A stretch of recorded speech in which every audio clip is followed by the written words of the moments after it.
get us kicked off here. Okay, good afternoon. Just for everyone's knowledge, we're going to, just like last time, we're going to record this meeting so that we can certainly use whatever information is imparted today. We'll make sure we'll be able to capture that, incorporate that into our notes as we move forward. Good afternoon. I'm Richard Tucker. I'm the Housing Arlington Coordinator. I'm just going to kick us off today before turning it over to Caitlin Jones and Akira Brown, who will do the bulk of the presenting today. So just to give you an overview of our meeting agenda, um, Caitlin's going to give us a recap of meeting one, which happened on September 25th. Very quickly, if anyone has joined us today, didn't participate in that meeting, there's information on the webpage that you can sort of catch up on all that as well. In that meeting, we discussed the program recommendations for our existing programs. Today, on our agenda is recommendations for our new programs. And as we discuss those, we're going to be careful to make sure everyone understands what those recommendations are and get everyone's input on those recommendations. Any questions that help to clarify or amplify what the purpose of those recommendations are. And if there are new ideas or if there are different ideas, we certainly want to capture those as well. So we've, like last meeting, we're going to set up a parking lot for those items that people want to put out there. And we will circle back once we finish the review of the program recommendations that are in the draft documents that you all seen.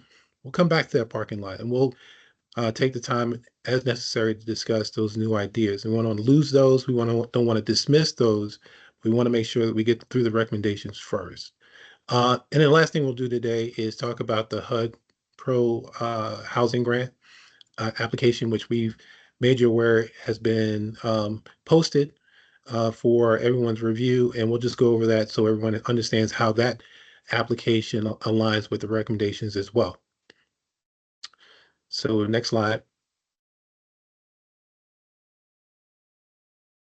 Just to reorient everyone about the schedule, we posted the homeownership study recommendations several weeks ago. We had our first committee meeting on the 25th.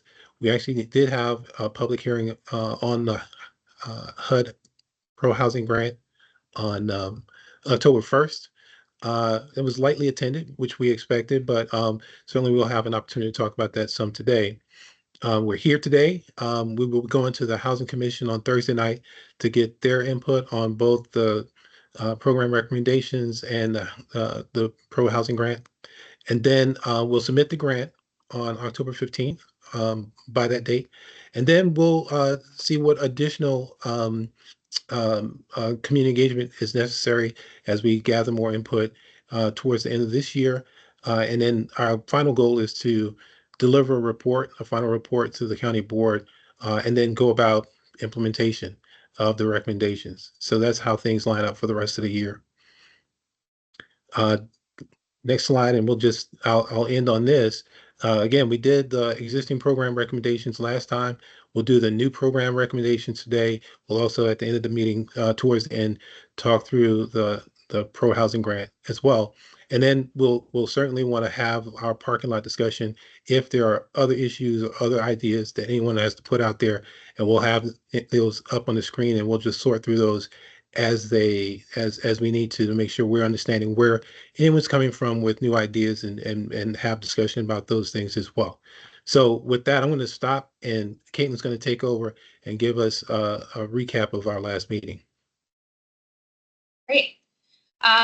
So yeah, as Richard said, we met on September 25th, and as he mentioned before, I strongly encourage anyone who wasn't able to attend that meeting to go back and look at the recording and the meeting slides, because we did go into some background on the homeownership study, talked a little bit about the objectives and the scopes. We talked about some of the key findings from phase 1 of the study, including barriers to purchase and maintaining homeownership in the county. And then we also talked through just some of the key findings of our existing programs that we found through our program assessment.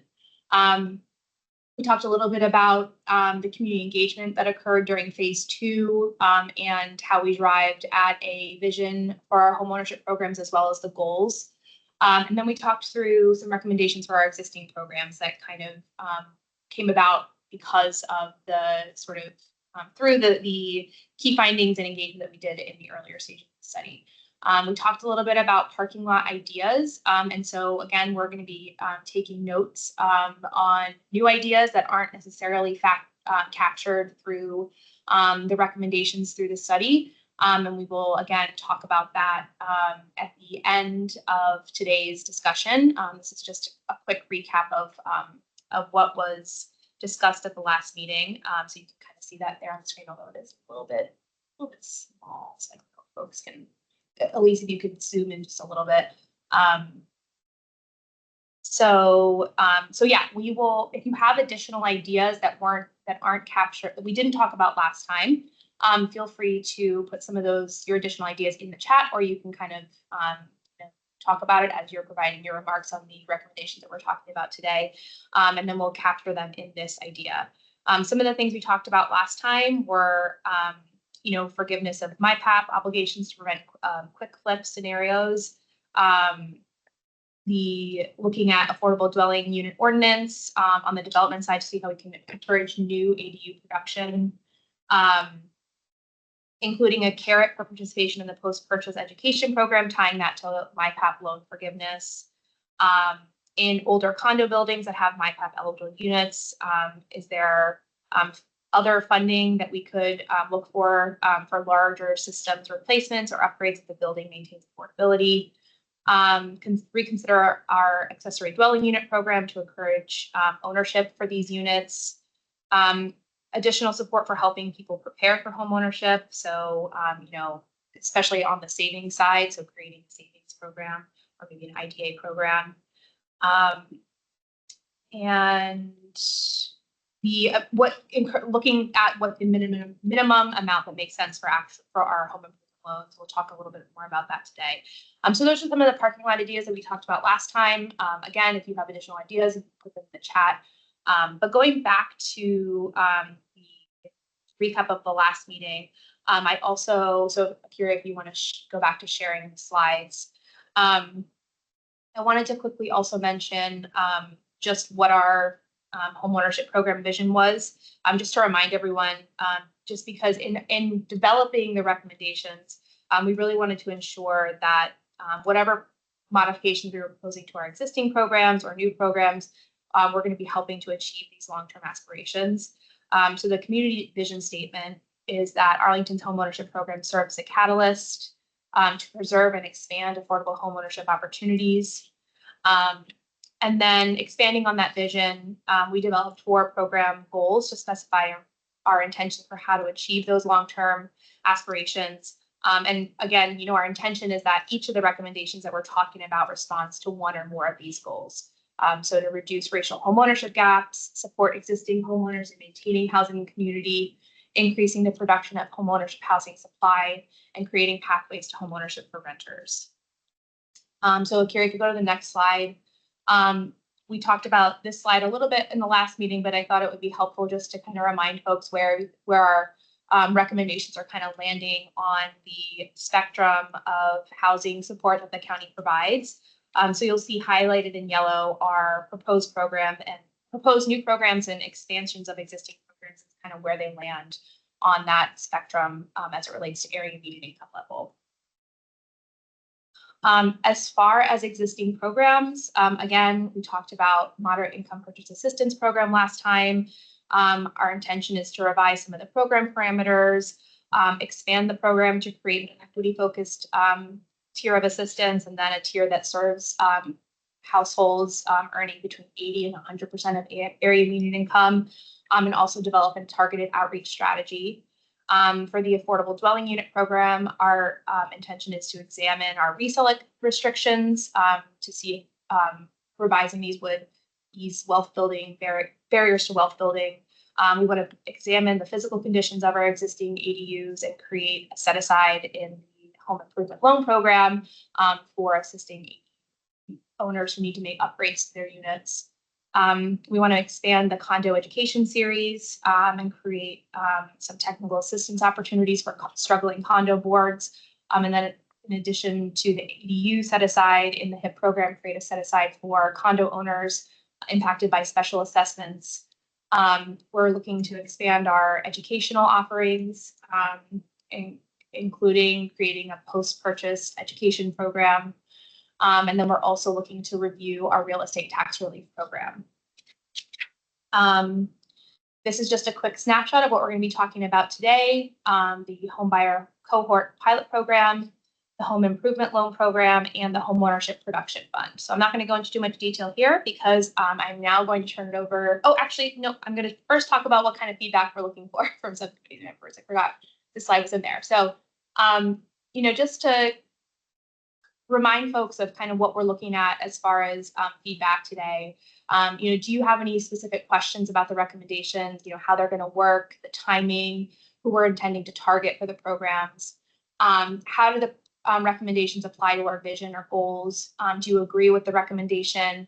And are there other ideas to consider that could achieve a similar program goal? So those are just some of the questions to keep in mind as you are providing feedback during today's call. So with that, I'm going to turn it over to Akira, who's going to talk through the first recommendation for a new program. Thanks, Caitlin, and good afternoon, everyone. So the first recommendation is related to establishing a home buyer cohort pilot program. So as we've heard throughout the study, Arlington County's existing home buyer programs lack a level of personalization that's needed for low and moderate income buyers and being able to navigate the home buying process. So while the county's programs have assisted hundreds of individuals over the years in better understanding the home buying process, there are certain issues that low and moderate income households face that we've heard could be improved. For example, insufficient income for debt to income coverage is a primary reason for loan application denial in Arlington, with 21% of potential MyPAP buyers withdrawing their application due to this issue. Additionally, lack of savings and credit issues are major barriers for prospective buyers that are seeking loan qualification. There are few opportunities to offer prospective buyers the personalized one-on-one support that they need to address these financial challenges, those associated with credit and debt and savings, which are critical to helping those households become purchase ready, as well as helping them to by providing guidance throughout the purchase process. So we are proposing to initiate a homebuyer cohort pilot program to provide education and ongoing support to an annual pool of prospective homebuyers and potential MyPAP applicants. These households generally need more personalized support. The program could leverage education and financial assistance that's offered through other programs and other proposed activities. The goal of this cohort would be to improve the first-time homebuyer experience, particularly for lower income households. So while this program aims to prepare buyers for homeownership within the county, we recognize through our homebuyer education outcomes that this may not always lead to a purchase in the short term, nor guarantee that participants will buy in the county. However, we do believe that providing targeted participants with this level of support will significantly enhance their financial literacy and preparedness for these households that have been disproportionately impacted, ultimately positioning them to purchase a home. So for these reasons, we are proposing a targeted marketing strategy to recruit participants, potentially first-generation buyers who have lived in the county and are ready to purchase and may just need a little bit of additional support to achieve that goal. So this recommendation aligns with our racial equity and our renter pathway goals. because it does provide a clearer pathway towards homeownership. So with that, I believe we were asking questions in between, or seeing if there were any questions in between the individual recommendations. So I will pause here for a moment if there are any questions. Yes, and it looks like Richard Donahoe asked a question in the chat. Is it possible to get a current MyPath participant to be a cohort or advisor to encourage MyPath applications? Did you want to? Oh, go ahead, Victoria. I think that's a great question, Richard. What I'm hearing from you is possibly, you know, having someone that has been through the process to help others walk through the process, or help others to understand the process as well as the process of home buying. And we know that that's a best practice across the board, really just having that lived experience and being able to work with others to kind of bridge some of those gaps. So I think that's a great idea.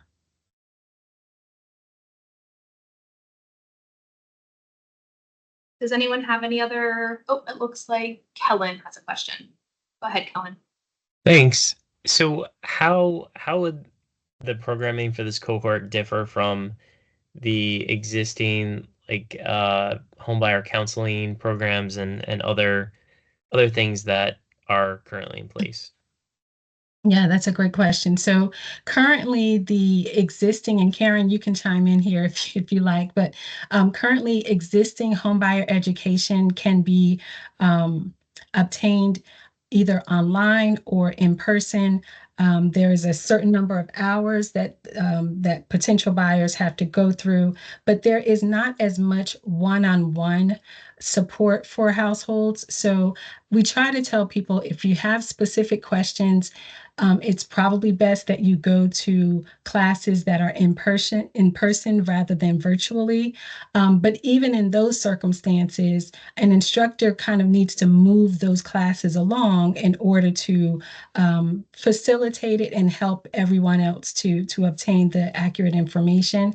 And so what we are proposing is a program that would offer households with one-on-one assistance. So literally looking at your finances, at your credit report, saying what might be helpful in order for you to become home buyer ready, helping households to formulate and follow through on goals that they have in order to, again, make them home buyer ready. So it really has more of a personalized approach rather than providing people with the information and then allowing them to move forward to potentially purchase a home.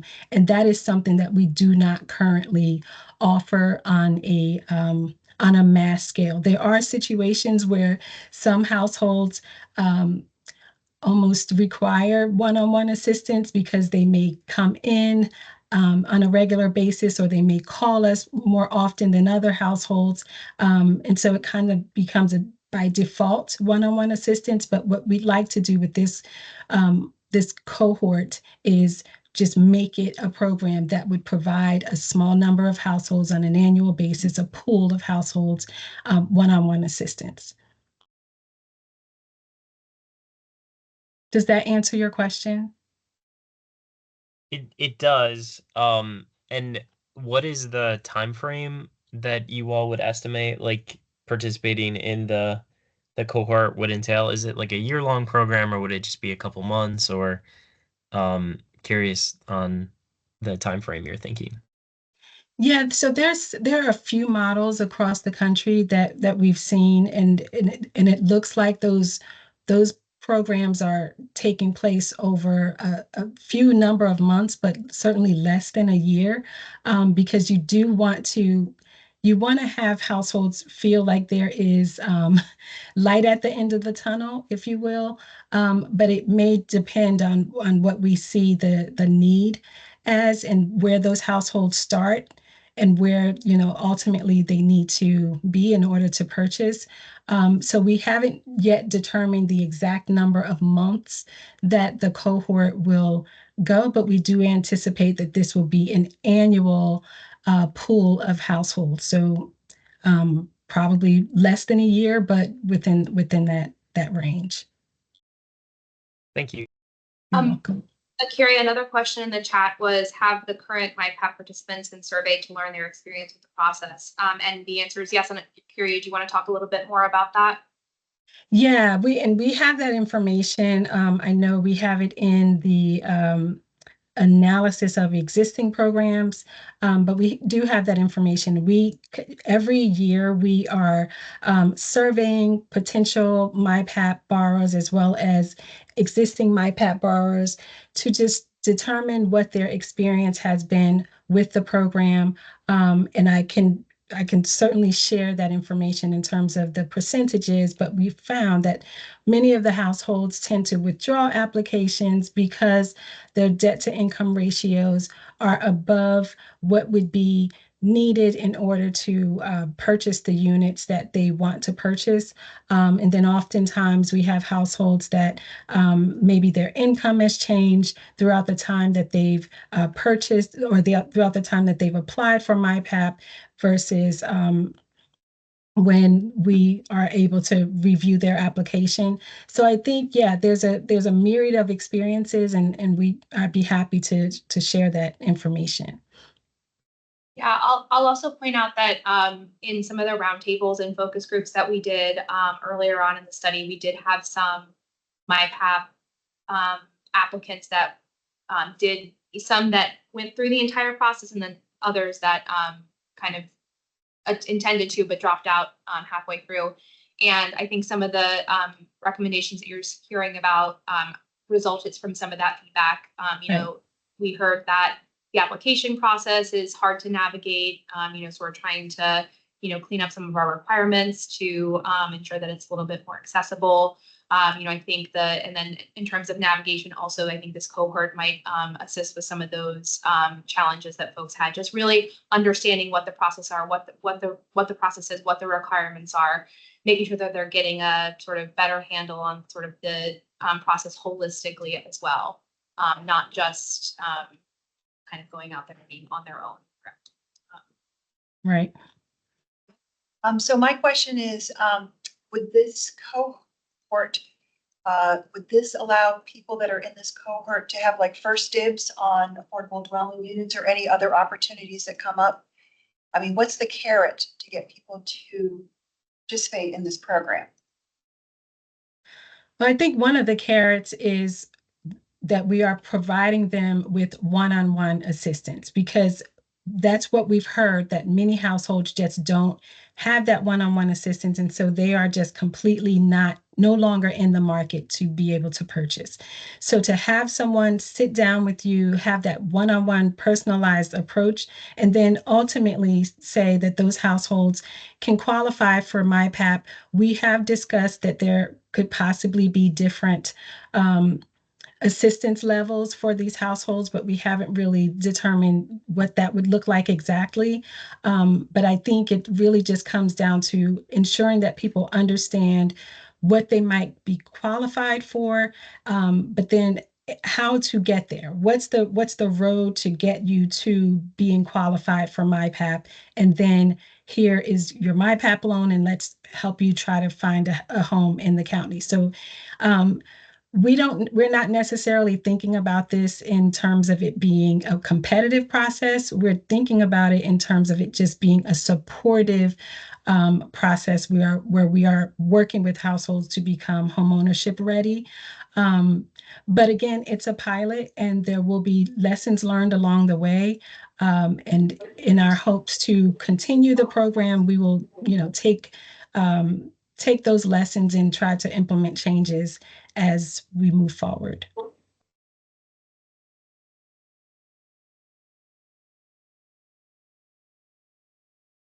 Do we have any additional questions on the homebuyer cohort?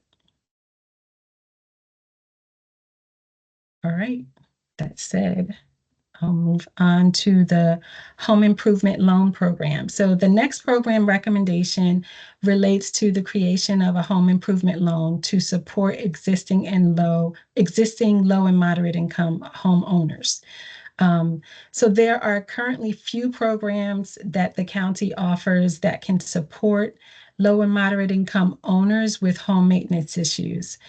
We do provide grants to Rebuilding Together to support accessibility modifications for specific populations.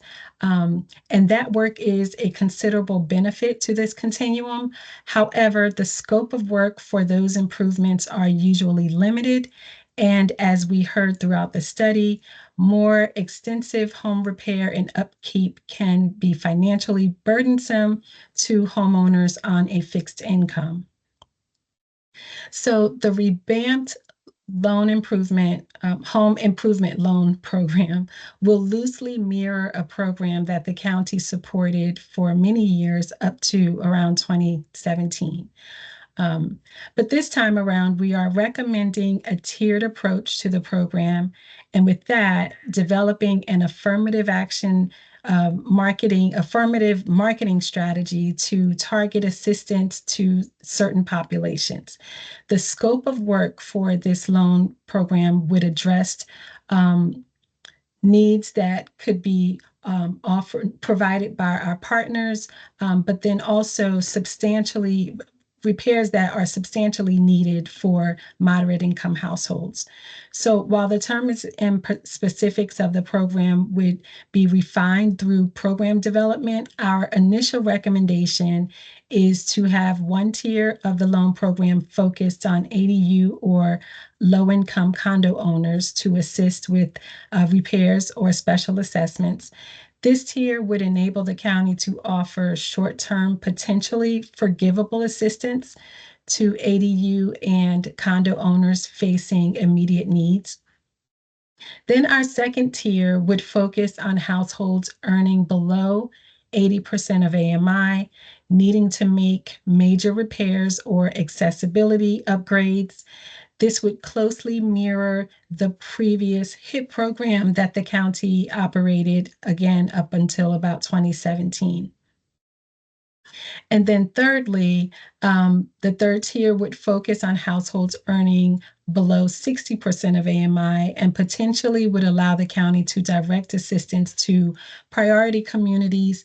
Ideally, loan terms would be forgivable under certain conditions. Staff expects that this expanded assistance for existing homeowners will enable us to address our goals to assist priority communities who are often persons of color. In addition, this program would enable us to help existing homeowners maintain their housing, and we expect to support around 25 households annually. So with that, I will stop for questions on the home improvement loan program. So I think loan amounts, I think it was encouraged to see sort of that level because it shows sort of like that it just set the baseline with these initial drafts that were being a little bit realistic. You know, we've had Habitat's had experience where a local government or a foundation might want to say, all right, we're going to provide roof repairs, like focusing on a specific type of repair that often leads, this results from deferred maintenance, can cause bigger issues. But what we've seen is when you go into, as a service provider or rehabilitation service provider, you go into a home that needs a roof repair, you also find out mold, water damage, all these. So if you're thinking that we're just going to come in, get out, do this one thing, that's very unrealistic when we're talking about major repairs. Accessibility upgrades is kind of a different category, but when we're talking about deferred maintenance, I think it is important to be realistic about the scope, and these numbers don't strike me as unreasonable at this point in time. But as this program parameters are further fleshed out and developed, I think that just, speaking with more people about what they're seeing in terms of like more full scopes of work for dealing with deferred maintenance is important. Thank you for that. I think Helen. Thank you. Sort of two related questions. For the ADU / low income condo owners, what's the AMI cutoff for that? So we would likely be looking at households still at 80%, still at or below 80% of AMI. ADU buyers have to be at or below 80% of AMI for the most part. So we would probably be still looking at that income range. Okay, and when we're talking about condo owners, that's not, is that specifically people who have ADUs, or that's people who bought market rate condos, but their income classifies them as low income? I think it's both. Or So 80%? Okay. yeah, we're looking at both. So ADU owners at 80% of AMI and then condo owners at 80% of AMI.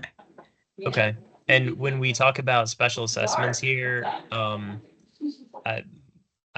assuming that that's referring to, like, for a condo, if you're issued an assessment because there's, like, a roof that needs to be repaired for the building, or some other like significant maintenance that wasn't part of the regular condo like budget, that gets passed on to all the different owners. Right. Okay. Yep, that's exactly it. Because especially as our condo stocks age and those repairs like increasingly get more expensive and come due, I feel like that's probably really important for our like elderly folks that live in condos, who are on fixed incomes, who are going to struggle to pay for things like that. So that's good to see. Yeah, and that's what we heard, Kellen. Households that are on fixed income having to come up with the capital for these special assessments can be a real burden, and they're often in a position where they may have to sell just because they're unable to pay the special assessment. They may be fine with their mortgage and other costs, but the special assessment just kind of puts them at risk financially. I think we have Don next. Looking at the other end of the spectrum, smaller repairs, I'm curious what minimum loan amount you would imagine would make it worth the paperwork for both the county and the homeowner. Yeah, I think that's a good question. One of the things that we will have to do is just kind of go back to see what our previous home improvement loan program, what the outcomes there were and what those amounts were. That probably will be a good way to gauge what the minimums would be for these repairs. But at this time, we haven't refined all of the program terms. And so that's just something that would be a part of the program development. It seems there's a cohort of homeowners who will fall below whatever threshold you set. There are also very low-income homeowners who can't afford to repay loans. So I'm curious if you are addressing strategies to better support that cohort that need health and safety repairs and accessibility modifications. Right. So when we're looking at the terms of this model, we do anticipate having these loans forgivable under certain conditions, because we do understand that we don't want to create an undue burden on those households that may need the assistance to make minor repairs, but just do not have the resources to pay back any loan. And so we certainly see the need to have a forgivable model, and that's what is stipulated here, as well as in the third tier. That's great. Just in terms of opportunities to improve existing programs, I want to note most low-income homeowner clients of Rebuilding Together are surprised to find that they can receive repairs and modifications at no charge. So I think simply getting out the word, especially to the 900 or so homeowners that get property tax relief, would be a way to directly and at very low cost reach those homeowners in need. Thank you for that, Dawn. Okay, let's go to Michelle, Wendy, and then Mike. So this is a direct tie into the last set of questions. I noticed on this slide and when we were talking about MyPAT, you have the forgivable under specific conditions or certain conditions. Can you describe what kind of conditions you're talking about? Is it going to be kind of a specific hard cutoff of income and assets, or are there other kind of conditions you're thinking of for the forgivability? Yeah, I think we are initially, of course, these criteria would have to be refined, but we are thinking certainly households that meet an asset limit criteria, an income limit criteria. We're really, again, not looking to create an undue burden for households. And so we would really be looking to support households with the forgivable model that really don't have the means to repay the loan. And so those thresholds would probably have to be in place that are related to income and asset. And then there are other models that we have been taking a look at. I know the City of Alexandria has a model that for this type of program that they have been operating for some time.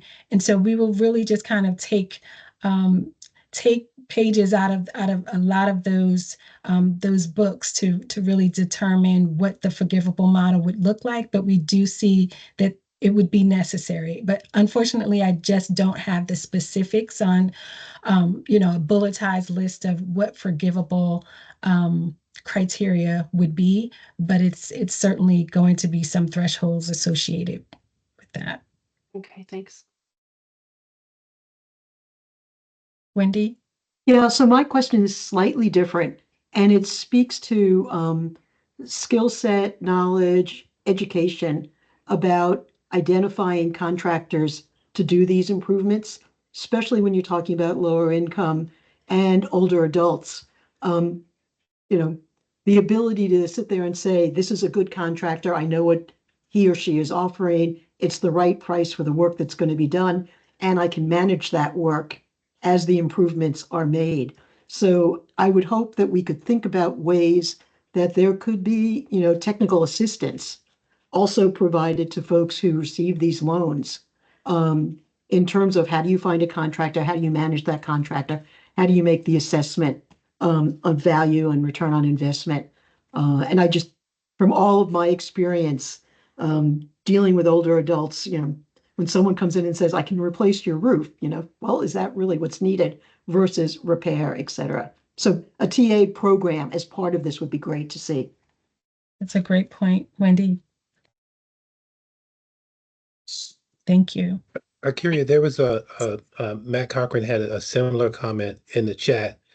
And the question was, is there any sort of vetting for vendors or processes offered to help protect these residents from predatory vendors? So I think that's a similar question, and align with what Wendy was just pointing out. So certainly something that we're going to have to incorporate into our thinking if and when we roll out the program.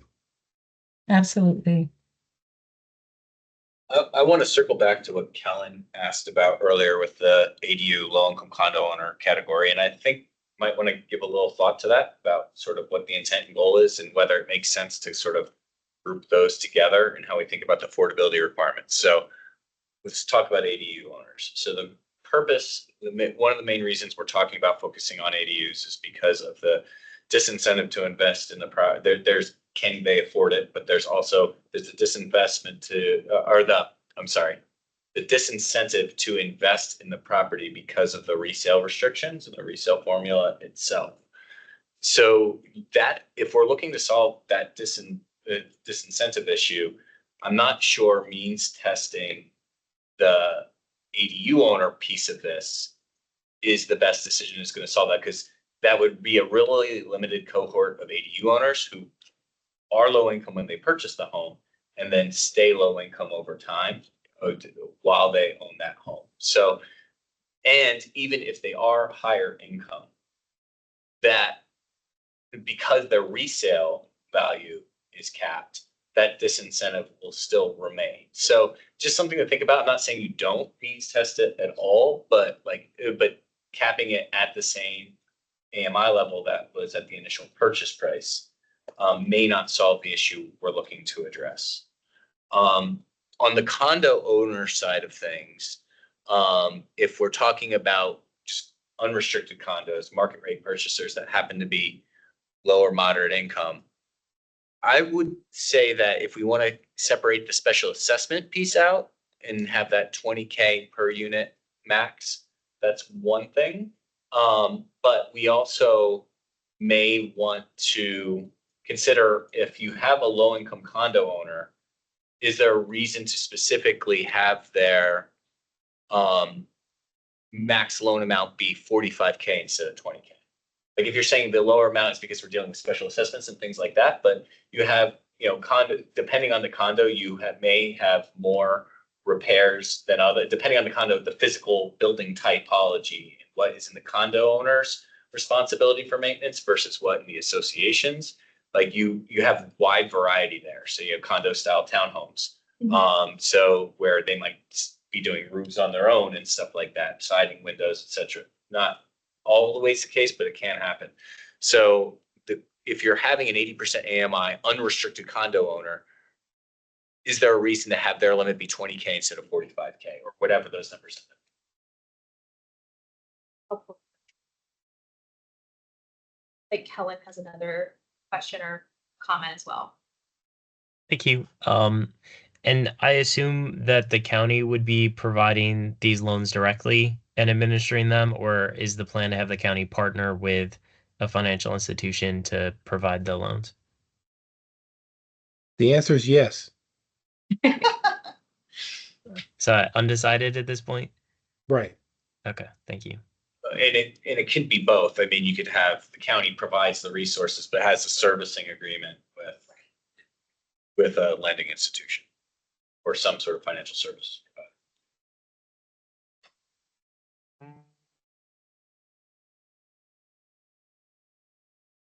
Okay. Really helpful. Go ahead, Caitlin.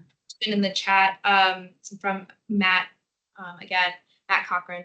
To follow up on my question, and Wendy's ensuring that residents living in either condo association or HOA aren't undertaking work that is not in accordance with their association rules that could result in violations costing them money at the time they go to sell or before. Yes, that's a great point, and that's definitely something that would have to be built into the program guidelines.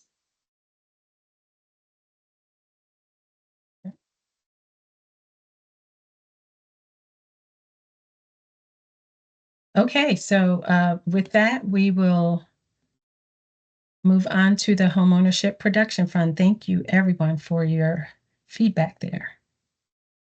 Caitlin? Yeah, okay, so I'm going to go through this one really quickly. This is the last recommendation that we wanted to talk about today. And this is to address homeownership housing supply issues through creating a homeownership production fund pilot. So we've talked about this quite a bit. Homeownership housing supply is challenged by a market that's primarily producing mid and high-rise rental apartments. There are very few affordable homeownership housing options that exist outside of condo units. So through this homeownership production fund pilot, we're hoping to incentivize the creation of affordable homeownership units. We're proposing to pilot a production fund to provide capital to developers for financing in exchange for affordable homeownership units. Funding would be offered competitively through a notice of funding opportunity to consider a wide variety of eligible activities that could be supported, including redevelopment, acquisition, construction, or buyer side subsidy as eligible uses. We're trying to remain flexible with this program. We anticipate that community land trust could be an eligible applicant for this funding, and that this source would be ideal for smaller scale or newer developers that lack access to capital. We anticipate being able to conduct a first round of funding as a pilot and to expect to be able to get the first NOFO out within the next year or so. And this recommendation would directly support goal 3, which is to increase the production of homeownership housing supply. So with that, I will open it up to questions and discussion. Great. Michelle. Okay, so what does the EHO ruling, how does that impact this program? So we were anticipating this question from someone. In fact, we were anticipating a number of questions. Unfortunately, at this time, we're not able to discuss the ruling or, what its impact is on county operations or what, how we're going to go forward. Well, so not asking you to address the ruling, but you can address the fact that there is currently no program to produce smaller, or no ability in the county to produce small multifamily condo buildings Mhm. that, as there was a month ago. So given that that is the case, is this still a feasible program? Are there other types of development that you anticipate could happen under this program? So again, that doesn't address the lawsuit in any way. It's just the reality in the county right now. How does this program work? Well, there could be other opportunities. There could be new construction of condos on multifamily sites. There could be acquisition of existing housing stock and rehab, and those units could be made available at an affordable price. And the question is, in working with outside partners, nonprofit, for profit, whoever, what would they potentially propose to us as a way that we can participate and help them to make the units affordable?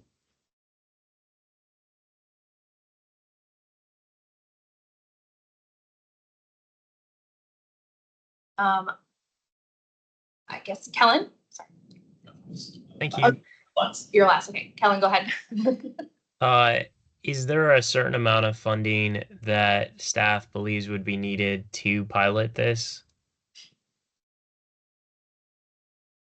Not to jump too far ahead, but one of the proposals in the HUD application is we're proposing $2 million for the initial pilot round. I think we'll have to. That's kind of the amount that we had originally intended, but I think it'll.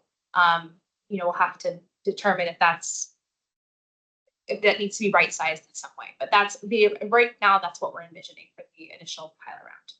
So 2 million for the homeownership production fund for 1 year, or for the pilot round of the production fund. And the pilot round is, can you talk a little bit more about when you say round, like exactly what you mean by that?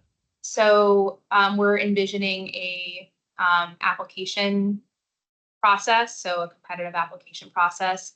And so the 2 million would be made available through that notice of funding opportunity. And so that's what we're referring to when we say pilot round. Thank you. I think, Mike, you were before Josh. Yeah. Oh, Josh was? Okay, Josh, go ahead.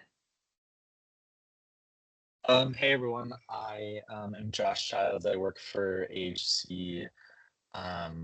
We used to have, I would say, a legacy of homeownership well before my time at AHC. And I have been working on trying to restart that. And I do think, at least from although the zoning setback is horrible and awful, and I feel for staff and all the attorneys that are hopefully working to fix that, but I do think, and I missed your session last week, but I provided a comment for the HUD grant. I think the nonprofit development community that traditionally does LIHTC in Arlington County is so incredibly strong and clever. And Habitat obviously is sort of kind of the fourth group in the mix. I think a production fund would be well used and would help. I'm already trying to model how to do a new build affordable condo with MyPap and Housing Trust Fund from the state and available resources. But I think something like this could definitely be a useful catalyst to get some of our other traditional LIHTC peers to be able to see homeownership development the way that the LIHTC program, is complicated as it is. It's very sort of simple in a way that you put all your sources together before you start construction. Trying to model homeownership is so different because so many of the programs are attached to the future homeowner, and it is a little less predictable in sort of how you're gonna I don't know, fill the gap or target correctly at the end of the day when it's all built. So I think a program like this, where if it works, that your total construction cost to develop the thing is $20 million, and if you can, you know, if you only need to sell $19 million worth of mortgages at the end of the day, that I think provides more clarity and kind of a helpful boost for all the other programs that will come later that are attached to the individual homeowners. Thanks, Josh. Go ahead. And I want to kind of echo, I think it's worthwhile to have the program even without EHO. It obviously works this in an EHO world, in a better world with EHO, I should say. We would have, this would be sort of the optimized use, you know, being able to take advantage of that land use and zoning changes.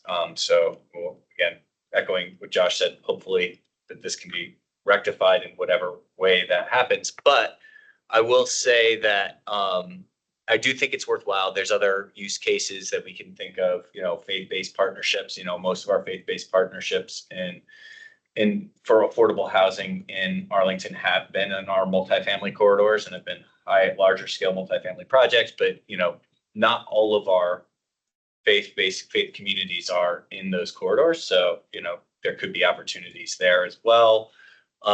One thing to think, a couple things to think about is if we're thinking about this as financing, hard debt that has to be repaid, then that is going to have a different impact and can serve an important niche, but it's going to have a different impact than if it's funding, like some form of subsidy other than sort of a debt carry subsidy. Because again, we don't have that recapitalization opportunity, refi opportunities later on because of what Josh mentioned with connection to the eventual homeowner. So yes, lower cost debt is helpful. I don't want to, none of this is to say that we shouldn't do that, but it's helpful. It's more helpful in some forms than others. And specifically as acquisition financing, because having the ability for quick strike acquisition financing is particularly helpful if we're talking about smaller properties.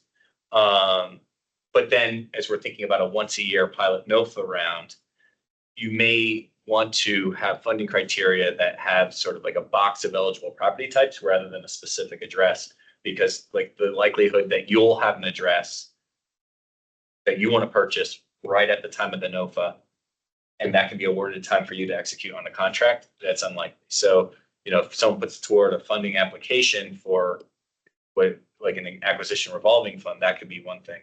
Another scenario is, you know, as a larger, which is less time sensitive, is as a piece of a larger financing puzzle for maybe a mixed income development of a multifamily condo property, or maybe you have a mixed tenure project with one of the affordable low housing tax credit developers in the county. So there are definitely different ways you can structure this, but the one thing I want to point out is that in order, given development costs, given land costs, there needs to be some form of subsidy to make it affordable beyond just the lower cost debt.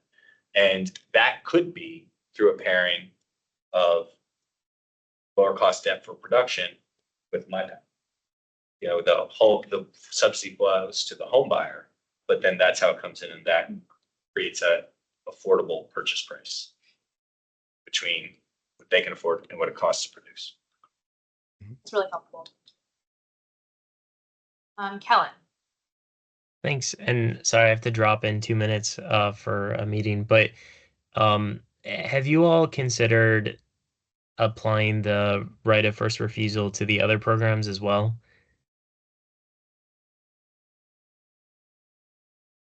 We've considered it. Arlington currently, and Kyria, jump in so I don't misstate anything.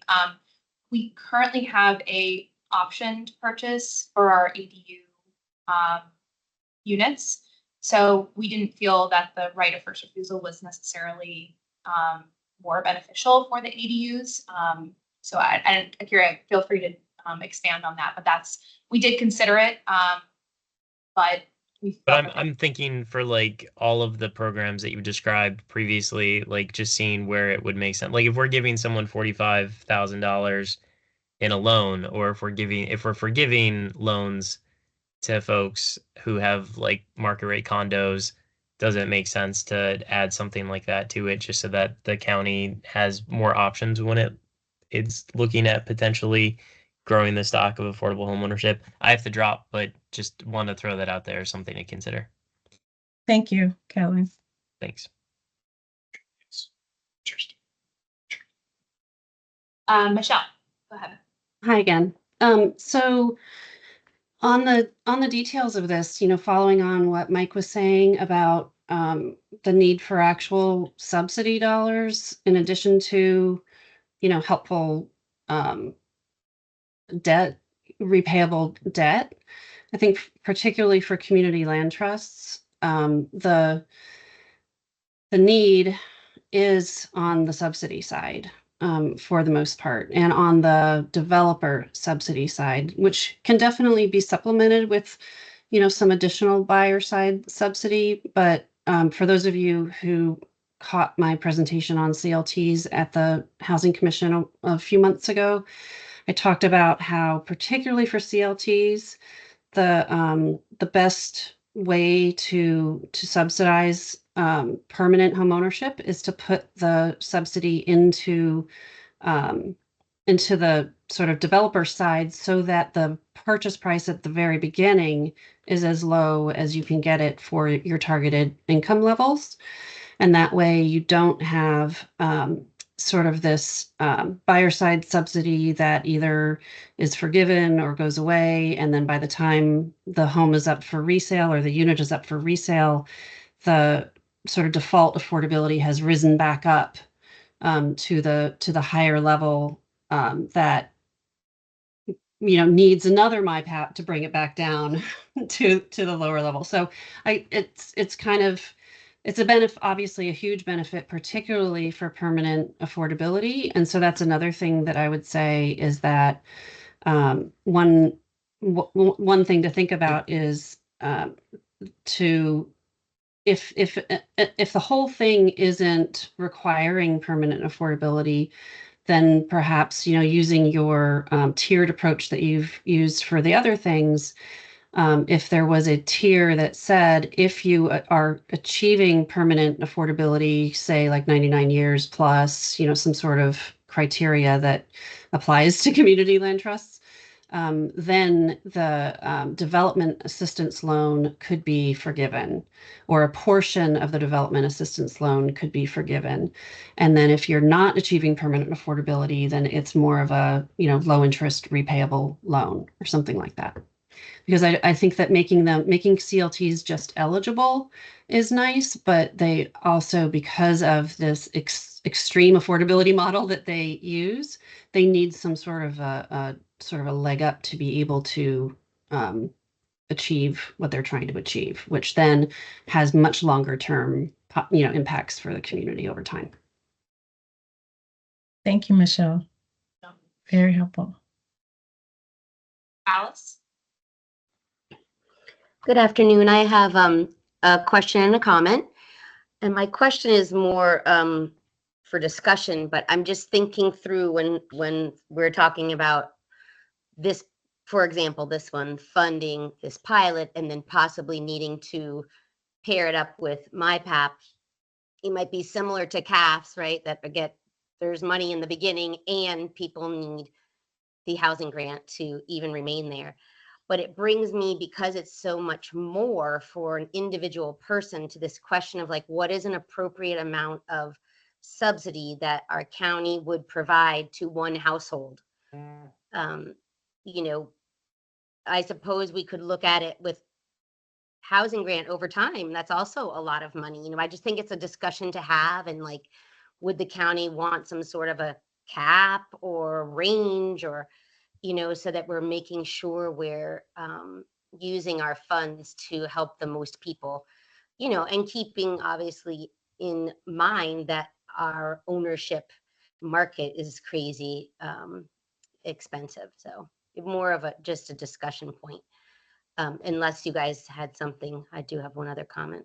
Well, I would just comment that that's echoes the importance of what Michelle just said about permanent affordability, because then you turn it from benefiting one household to having you're creating a permanently affordable unit that can benefit multiple households over the life of the property, making the bang for your subsidy dollar go a lot further.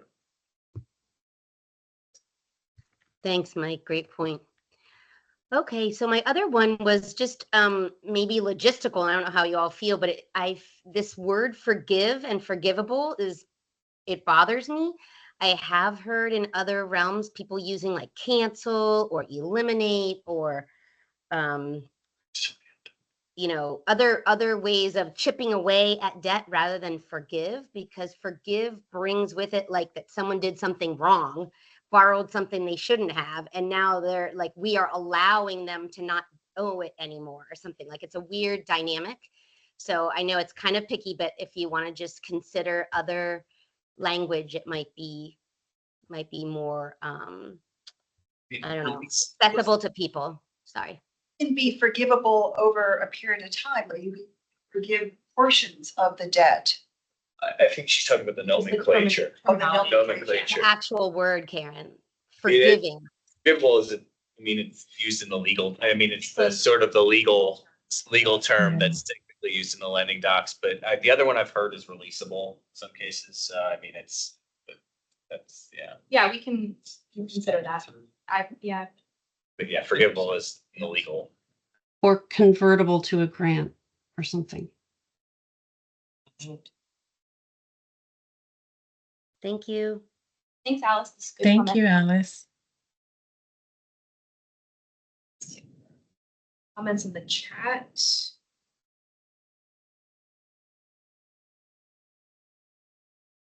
Okay, I'm not seeing any comment. Alice, is your hand still up from the last, or did you have another comment? Oops, sorry. No, it's okay. I just wanted to make sure that we were capturing everything. Before we move on, I just wanted to respond to Michelle's comments about subsidy rather than loan, and what works best with different models. Since we don't know, we don't know the universe of what anyone would want to propose. I think we're contemplating, if we have a housing production fund, that our position would be to receive the notion of how affordability is achieved from the respondent. So it would be entirely up to the respondent to explain to us how they propose to use the money. Is it for acquisition? Is it for some other purpose? Is it forgivable, forgettable? Is it, whatever it is, and what ultimately are you going to achieve? Is it long-term affordability, or is it a one-shot deal? Is it affordable at what level? We would be asking the respondent to tell us, what they propose. And so we would just take that in and evaluate it. So it's not as though we're going to have criteria that you can only use this money this way or what have you. It's sort of like, you tell us. So we're trying to be flexible with that. So a lot of program design to come to figure out exactly how we want to put that out there, but that's kind of our thinking.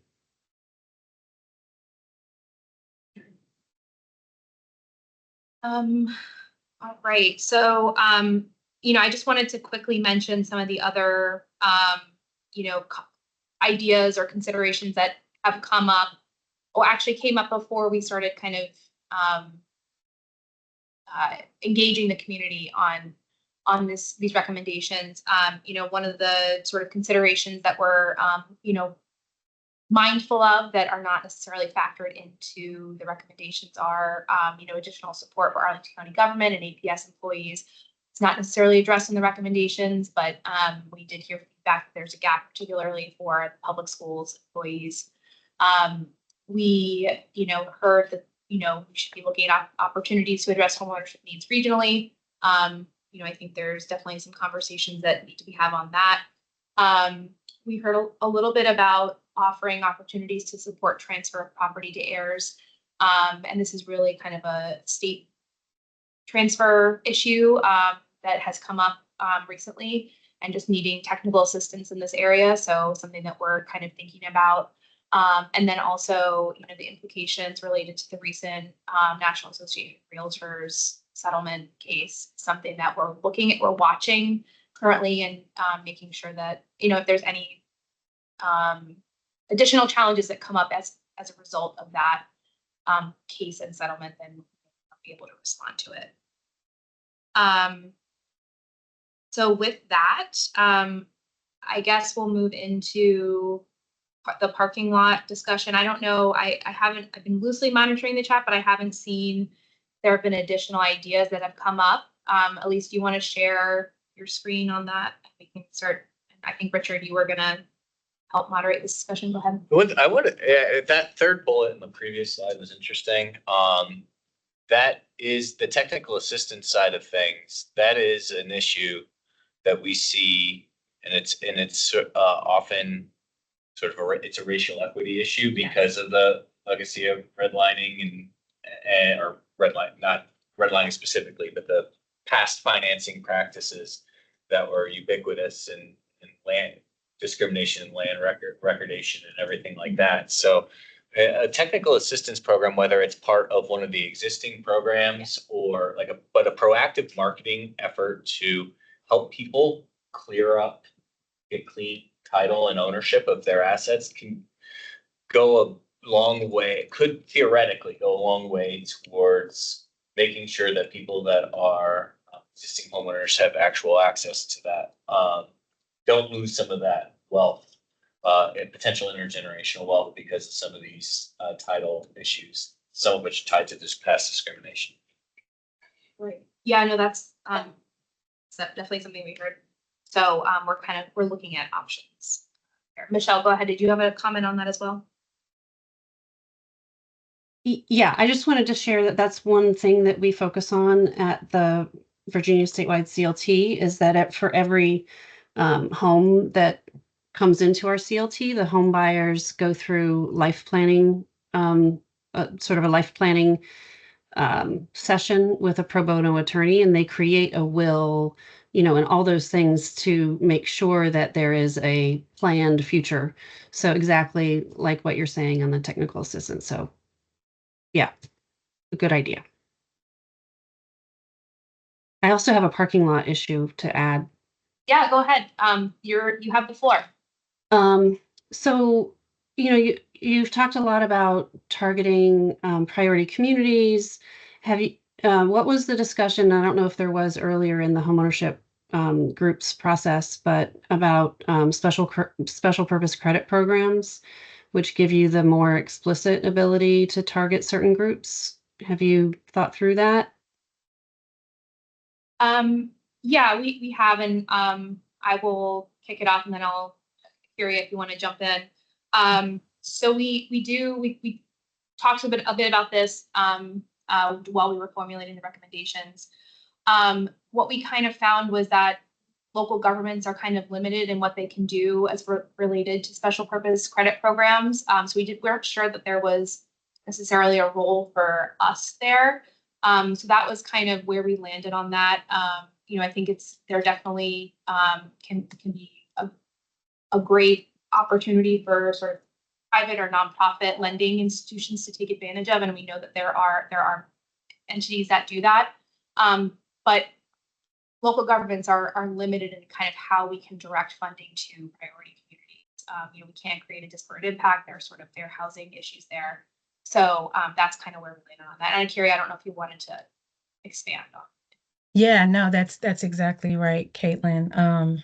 And we certainly have looked at this because we know that other communities have mentioned these programs, but typically those programs are operated by nonprofit entities or lending institutions. And so there's certainly just that issue with the county actually bringing those types of programs to the table.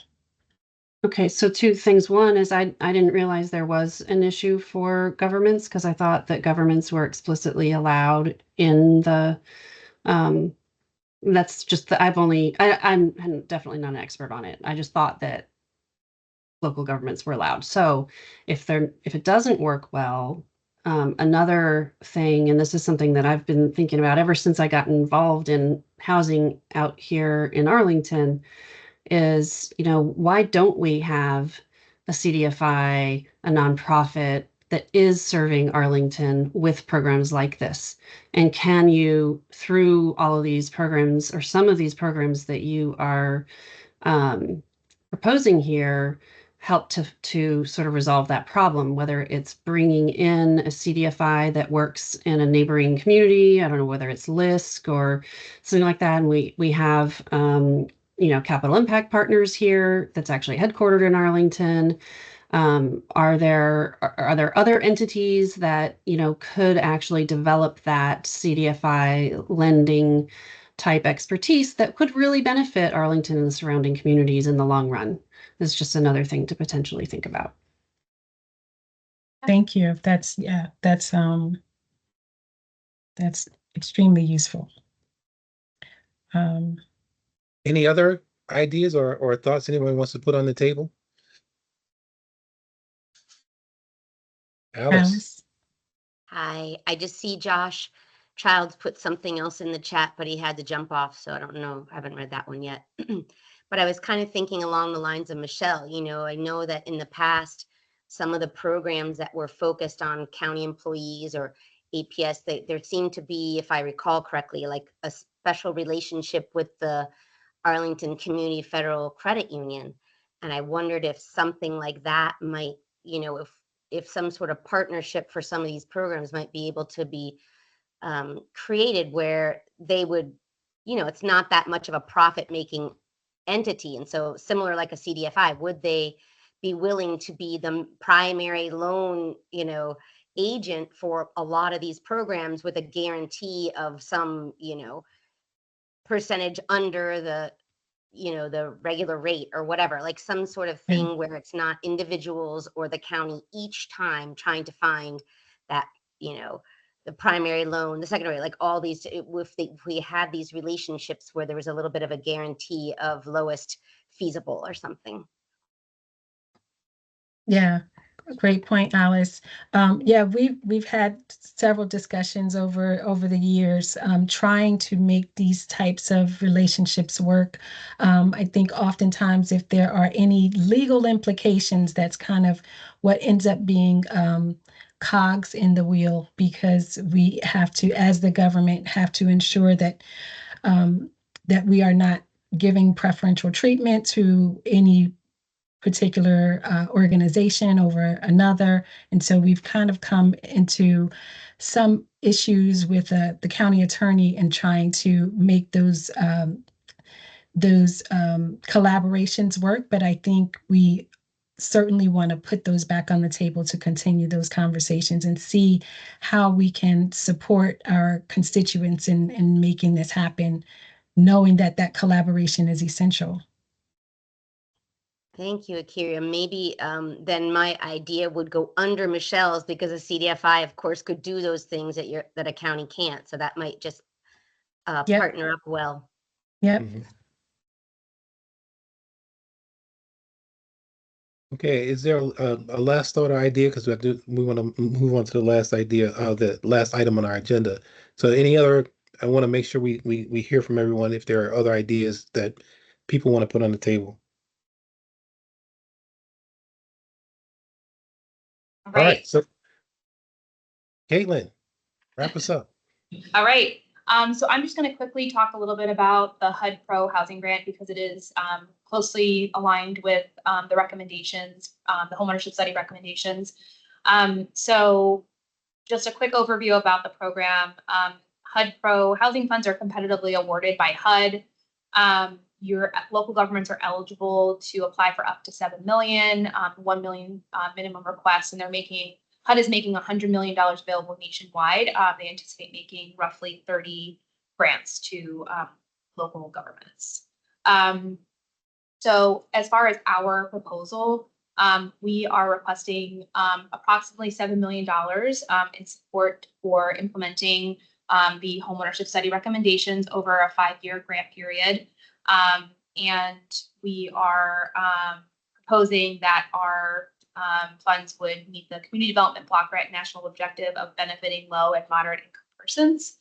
As far as proposed activities, again, they very closely mirror what is in the recommendations, although we are proposing to use HUD funding for some specific areas within the recommendations. So I'm going to just quickly point out what those areas are. So for the moderate income purchase assistance program, we are recommending or proposing that HUD funds be used to support the expanded MyPAP tier, which would provide assistance to households at 80 to 100% of area median income. We have existing funding that can support the other 2 tiers of MyPAPs. We thought that the HUD Pro funding would, which can go up to 100% of area median income, would be uniquely situated to support this expanded tier of assistance. We're also proposing that the funding support a new county staff position to assist in program administration for this program and then as well as another program. As far as the ADU affordable dwelling unit program, we are proposing that grant funds support the cost of contracting with a third party to offer to contract with a consultant to assist the county in examining the physical conditions of our ADU portfolio. Some of the other areas that we're recommending through this homeownership study are covered either in different proposed HUD Pro housing activities or will be captured through the existing staff. As far as our recommendations around condominium support, we are proposing that the HUD funding support costs of contract with a third party to offer educational, the condo education series and technical assistance to condo owners and condo boards. Again, some of this that I'm talking about here, we discussed in the last subcommittee meeting, so just keep that in mind. We talked about that in more detail. If you missed that meeting, I would encourage you to go back and look at that discussion. And then as far as education and technical assistance, we are proposing that HUD funds be used to support the cost of contracting with a third party to offer post-purchase education series for buyers that participate in our programs. If you go on to the next slide, we are recommending, again, the review of our real estate tax relief program, and the HUD funds would be used to support costs to carry out this review. As far as the homebuyer cohort pilot program, which we talked about today, we are proposing that HUD funds be used to connect cohort participants with external resources to further their home purchase goals. And then I also just wanted to point out that the new county staff that's proposed through MyPAP would support the administration of this cohort program as well. As far as the home improvement loan program, we are recommending that the HUD, or proposing that the HUD funds would support both the direct funding for all tiers of the program, and then also would support a new staff to assist with program administration. And then finally, we are also proposing that HUD funds be used to fund the initial round of the homeownership production fund. And that would again be awarded direct competitively. So this is a quick breakout of the proposed budget. As you can see, the sort of top line items are the moderate income purchase assistance program expansion, the expansion of the home improvement loan program, or the creation of the home improvement loan program, and the initial round of the homeownership production fund. We anticipate that some of these programs would be available starting in year 1 of the grant, just given that the intended planning and program design activities will commence once the county has concluded our community review and outreach related to the homeownership study recommendations. And we expect that most other programs could be available starting in year 2 of the grant. So if you go to the next slide, I wanted to quickly mention what some of the next steps are. We are accepting public comments on this grant application through this Friday. We strongly encourage folks on the call to submit applications. It's really important to demonstrate to HUD that there's support for the application. So if you haven't done that already, please consider doing that. You can submit comments through an open comment form, which is linked on our website, and I'll send it out after this call as well to remind folks of how to access that. Or you can submit comments via voicemail to Elise Cleva, who's our communications liaison on this program, on this project. The application is due next Tuesday, October 15th. So we do intend to submit the application by that deadline. But community engagement on the study is going to continue beyond the application deadline. And our plan is to review these recommendations with other county commissions and stakeholders during the month of October. For example, we are presenting the recommendations as an information item at the Housing Commission meeting on Thursday. So even though the application is going to be submitted next week, we do acknowledge that this additional community engagement could modify or expand the recommendations that are, or the proposed activities that are submitted along with the application. So, we intend to ensure that any modifications that are made to the study recommendations beyond that application deadline are incorporated into grant activities if we are awarded the funding. So I just wanted to point that out because it's a little bit of an accelerated timeline because of the grant application deadline. But as far as, the study recommendations, we're hoping to wrap up the discussions by the end of the calendar year. But we're keeping that end date flexible so we can just, as we continue the conversations on the recommendations. So that's the HUD Pro Housing Grant. We're coming up on the end of time. I see that, Michelle, you have your hand up, so I'm going to open it up for questions and further discussion. I'm so sorry to be dominating all these comments, but so I've read through the proposal and I went and reviewed the pro, guidance, and sort of they have some guidance out there on lessons learned from the prior year round. And I would just want to stress that the program is meant to be about assessing barriers to production and preservation of affordable housing. And the way that seems to be really the focus of the program seems to be much more on the bricks and mortar components and not necessarily on like the individual things like counseling and homebuyer assistance. So although obviously those are important parts of the homeownership study, and to implement them over in the future is a great idea, I would strongly recommend considering focusing the application on the production and preservation components, and whether it's just an emphasis issue and you want to include all the items, but take a look if you haven't already at the sort of lessons learned documents that they have on their website, and also just understanding of the key terms of production and preservation. So I'll leave it at that. Thanks, Michelle.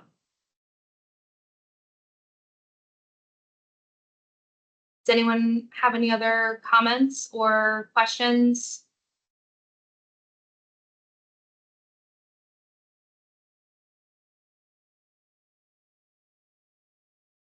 Right. Well, with that, again, feel free to continue to submit comments on the application, and we will be in touch when we have more details about next steps with recommendations. We appreciate everyone's great feedback, and it's been really, really helpful. And we're considering everything, and we are excited that we're at this stage.